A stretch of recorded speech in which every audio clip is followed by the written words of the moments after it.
मुरादाबाद के मंझौला थाना क्षेत्र में स्थित पौष इलाके में 10 अगस्त की शाम बाइक सवार 3 अज्ञात बदमाशों ने बीजेपी नेता अनुज चौधरी की गोली मारकर हत्या कर दी थी। वारदात को अंजाम देने के बाद बदमाश फरार हो गए थे। हत्या के बाद मौके पर पहुंची पुलिस ने अनुज चौधरी के शव को कब्जे में लेकर पोस्टमार्टम के लिए भेज दिया था और जांच पड़ताल शुरू कर दी थी। पुलिस ने 7 दिन पहले हुई भाजपा नेता अनुज चौधरी की हत्या का खुलासा कर 2 आरोपियों को गिरफ्तार कर लिया। तो वहीं एसएसपी हेमराज मीना ने बताया कि 10 अगस्त को पार्श्वनाथ प्रतिभा अपार्टमेंट में हुई भाजपा नेता अनुज चौधरी की हत्या में अनिकेत चौधरी निवासी संभल और नीरज पाल निवासी मुरादाबाद को अरेस्ट किया गया। आरोपियों से पूछताछ में पता चला कि घटना को 3 शूटर सूर्यकांत शर्मा निवासी जयंतीपुर मुरादाबाद, सुशील शर्मा उर्फ गोलू शर्मा निवासी जयंतीपुर और आकाश उर्फ गटवा कश्यप ने अंजाम दिया था। तीनों शूटर की तलाश की जा रही है। आरोपी अनिकेत चौधरी संभल के असमौली ब्लॉक की प्रमुख संतोष देवी का बेटा है। संतोष देवी भी भाजपा की नेता है। उनके पति प्रभाकर चौधरी भी इस हत्याकांड में शामिल है। अनुज 2021 में संतोष देवी के खिलाफ चुनाव लड़ा था और हार गए थे। इसके बाद से संतोष देवी और अनुज चौधरी के बीच अदावत चल रही थी। अनुज चौधरी संतोष देवी के खिलाफ अविश्वास प्रस्ताव लाने की तैयारी कर रहे थे। इसकी भनक लगने पर संतोष के बेटे अनिकेत चौधरी और पति प्रभाकर चौधरी ने अनुज के कुछ दूसरे विरोधियों के साथ मिलकर उन्हें रास्ते से हटाने की योजना बनाई। अनुज की हत्या चुनावी रंजिश से की गई। पुलिस का कहना है कि अनुज हत्याकांड में कई लोग शामिल हैं जो चुनावी रंजिश रखते हैं। अनुज की हत्या के लिए 30 लाख की सुपारी दी गई थी। चौधरी नाम के व्यक्ति को 3 अज्ञात जो बदमाश है बाइक सवार बदमाशों के द्वारा गोली मार दी गई और फिर मौके से फरार हो गए। इसी पे तत्काल हमारे थाना मंझौला की टीम और अन्य सभी अधिकारीगण हम सब लोग मौके पे पहुंचे और इस घटना के अनावरण के लिए 5 टीमों का गठन भी किया गया। उसके बाद में लगातार हम लोग उस पर काम कर रहे थे। आज इस घटना में जो शामिल जो 2 लोग हैं, जो कि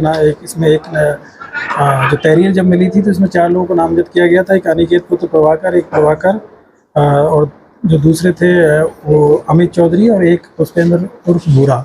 ये 4 लोगों को इसमें नामजद किया गया था। आज इनमें से एक अभियुक्त है जो नामजद अभियुक्त है अनिकेत पुत्र प्रभाकर, हाजीबेड़ा थाना एचोड़ा कंबोज ये संभल जनपद के रहने वाले हैं। और दूसरे एक व्यक्ति और इसमें नाम प्रकाश में आया है नीरज पाल पुत्र शशिपाल निवासी रेलवे कॉलोनी अर्थला थाना सिविल लाइन। इनको आज गिरफ्तार किया गया है और जब इनसे पूछताछ की गई तो इसमें से काफ़ी सारी चीज़ जानकारी इनके पास से मिली। पूछताछ में इन्होंने बताया कि अनिकेत जो है प्रभाकर निवासी जो हाजीबेड़ा है, ये इनकी जो माँ है वो जो संभल जिले से असमौली से ब्लॉक प्रमुख है और उसी ब्लॉक प्रमुख के लड़के हैं अनिकेत। और अनिकेत जो है ये मोहित के बड़े अच्छे दोस्त थे और इनके साथ में नीरज पाल की भी दोस्ती थी। और इसके अलावा जो नीरज पाल, मोहित और अमित, ये सब लोग आपस में एक दूसरे से बहुत अच्छे से परिचित थे।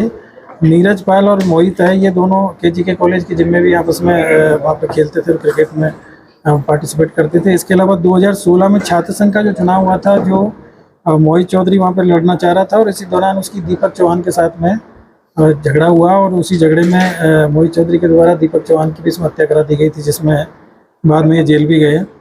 उसी के बाद में नीरज चौधरी, मोहित, अनिकेत और अमित आपस एक दूसरे में मतलब इनमें आपस में अच्छी दोस्ती हो गई थी। जब 2020 में जब जो जिला पंचायत का जो चुनाव था उसमें अनुज चौधरी और जो मोहित है, ये दोनों एक ही जगह से चुनाव लड़ना चाह रहे थे। उन्हीं में आपस में इनमें झगड़ा हुआ और उस दौरान अनुज ने, जो मृतक है, उसके द्वारा मोहित चौधरी के ऊपर झगड़ा कराया गया और मतलब हमला कराया गया, जिसमें उनको गोली भी लगी है और उसके बाद में फिर वो अस्पताल में काफ़ी दिन तक भर्ती रहे। तो इनमें आपस में ये जो चुनावी रंजिश भी रही है और छात्र संघ के चुनाव से लेके और आपस में कंपटीशन रहा और इसी से लेकर अब दोबारा जो अनुज चौधरी है वो अविश्वास प्रस्ताव इसने 2021 में भी लाने का प्रयास किया और दोबारा अभी 20 तारीख को इनके द्वारा जो असमौली के जो ब्लॉक प्रमुख है उनके खिलाफ में अविश्वास प्रस्ताव ही लाना चाह रहे थे। और चूँकि इनका जो अमित चौधरी है, जो मोहित का भाई है, चूँकि मोहित को सजा हो गई है पूर्व वाले मामले में, तो उनका जो भाई है अमित चौधरी, वो भी इनसे दुश्मनी रखता था। और इसके अलावा जो नीरज पाल है, जो कि इनका एक अच्छा मित्र है और अक्सर इन्होंने सारे चुनावों में और सब जगह इनकी मदद की है और जो असला प्रोवाइड कराने का काम भी ये करता था पुष्पेंद्र के माध्यम से। तो इन सब ने एक प्लान बनाया और इस प्लान के तहत इन्होंने पहले जहाँ पे जो पार्श्वनाथ अपार्टमेंट है जहाँ घटना हुई है, वहाँ पे एक करीब 1 महीना पहले एक वहाँ पे फ्लैट किराए पे लिया और उसी में फिर ये शूटरों को वहाँ पे रखा गया। इसमें 3 शूटरों का नाम प्रकाश में आया। एक इसका नाम है सूर्यकांत शर्मा और सानू अरविंद पुत्र अरविंद शर्मा, ये निवासी ब्रह्मपुरी जयंतीपुर थाना मझौला के रहने वाले हैं। दूसरे हैं सुशील शर्मा और गोलू शर्मा, ये भी ब्रह्मपुरी जयंतीपुर थाना मझौला क्षेत्र के रहने वाले हैं। और तीसरे हैं आकाश उर्फ गुटवा पुत्र पप्पू कश्यप, ये थाना कटघर के रहने वाले हैं, कब्रिस्तान के पास भदोड़ा मोहल्ला भदोड़ा के रहने वाले हैं। ये 3 लोगों का नाम प्रकाश में आया। इन तीनों लोगों को वहाँ पे फ्लैट भी दिलाया गया और उसके बाद में वो अनुज चौधरी उन्हीं के पीछे वाली जो बिल्डिंग अपार्टमेंट की जो पीछे वाली बिल्डिंग है उसमें रहते थे और इनकी वहाँ पे काफ़ी दिनों से निगरानी कर रहे थे। और अनुज चौधरी जो मृतक है उनको एक गनर भी संभल जनपद से प्राप्त हो रखा था। तो अक्सर ये इस उसमें थे, तलाश में थे कि जिस दिन गनर इनके पास में नहीं रहेगा तभी ये घटना इनके द्वारा कर दी जाएगी। और जिस दिन घटना हुई थी उस दिन जो मृतक है वो अपने दोस्त के साथ में वहाँ उस कैंपस में घूम रहे थे और उसी की इनको तत्काल जैसे भनक लगी है तो इन लोगों ने वहाँ पे आए पहले, और फिर पहले आने के अंदर आने के बाद में जैसे ही वो उस अपार्टमेंट के सामने आते हैं ये लोग वहाँ पे उसके ऊपर पीछे से आके और उसके ऊपर गोली चलाते हैं और इस तरीके से करीब 4 गोली उनको लगी और तब उनकी मृत्यु हुई। पूरी घटनाक्रम में अभी तक की जो जानकारी है उसमें इन सब लोगों ने इस घटना को अंजाम देने के लिए कम 30 लाख रुपए की इनमें आपस में बात हुई थी, जो शूटर है उनको देने की, और कुछ पैसा उनको 5-6 लाख रुपए इनके द्वारा दे भी दिया गया है। असले की और शूटरों की जो व्यवस्था है वो अमित चौधरी और नीरज पाल है, इनके द्वारा की गई थी और उनको शूटरों को करीब 6 लाख रुपए इनके द्वारा दिया भी गया था और जो असला है वो पुष्पेंद्र के द्वारा प्रोवाइड कराया गया था।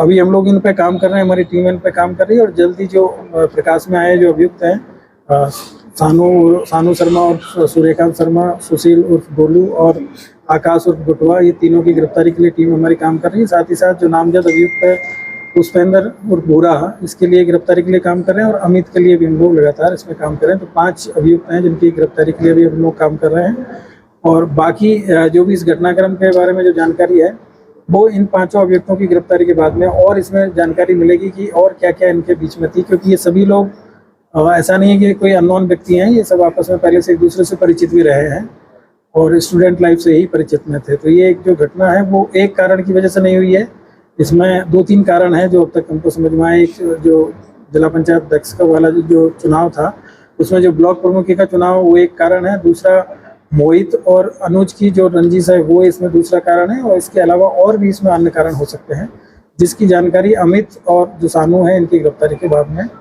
हम लोगों को मिलेगी। और अभी इसमें इसके अलावा एक प्रभाकर चौधरी है, उनकी भी इसमें अभी गिरफ्तारी से। कॉलेज टाइम में इनका इलेक्शन के दौरान भी पुरानी रंजिश थी, उस वजह से हाँ, तो इनका लगातार ये रंजिश रही है और आपस में इनका वो था, इसी वजह से जो मृतक है उसने पहले उसके पास में 2 गनर थे, फिर बाद में उसको थोड़ा खतरा कम हुआ तो उनको एक गनर दिया गया और अक्सर वो गनर के साथ में रहता था, अपना प्राइवेट गनर भी रखता था।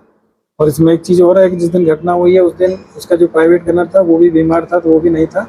तो ये लोग मौके की तलाश में थे और काफ़ी प्लानिंग के साथ में, फुल प्रूफ प्लानिंग के साथ में उन्होंने इस घटना को अंजाम दिया। तो 30 लाख में रंगदारी बात की गई सुपारी की, तो एडवांस में कितने दी है? इसमें करीब 6 लाख रुपया जो अनिकेत है इसके द्वारा जो शूटरों को दिया गया है और बाकी जो पैसा है उसकी व्यवस्था अमित के द्वारा की गई है और उसकी अभी हम लोग जानकारी कर रहे हैं। Thank you.